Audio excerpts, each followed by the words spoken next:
et autres. Et deuxième bénéfice un peu plus tard, la ligne Paris-Strasbourg. Construction d'une gare. On voit qu'il y a une certaine richesse puisque le bâtiment de la mairie va être bien rénové, transformé. C'est la quiétude pour Musset. Malheureusement, la Première Guerre mondiale éclate, 1914, bataille de la Marne.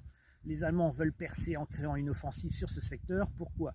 On prend Sermaize, on essaye de couper Saint-Dizier, de couper l'axe ferroviaire d'Herbigny, une des plus importantes gares de triage de l'Est de la France, le canal qui est stratégique, la ligne Paris-Strasbourg, et puis Bar-le-Duc qui fait partie du nœud de ravitaillement du front de Verdun plus tard.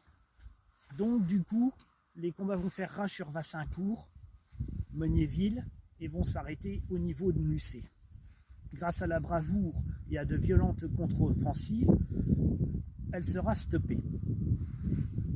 Lors de la Deuxième Guerre mondiale, pour Musset, eh bien, c'est un peu comme toute la France, c'est l'occupation, c'est les restrictions, c'est aussi les hommes qui ont été faits prisonniers, et puis ce bombardier anglais qui a été abattu, qui s'est écrasé sur le territoire.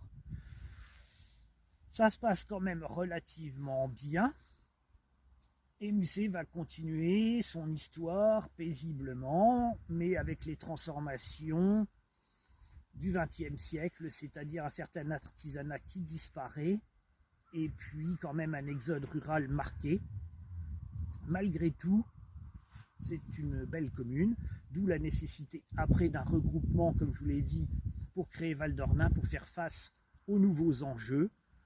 Nous vous invitons au Sentier de la Meuse à découvrir ce village, son église, l'architecture de sa mairie, également les vestiges industriels, bon nombre de belles maisons, la grotte, et puis nous allons vous conduire sur l'emplacement des ruines de l'ancien château.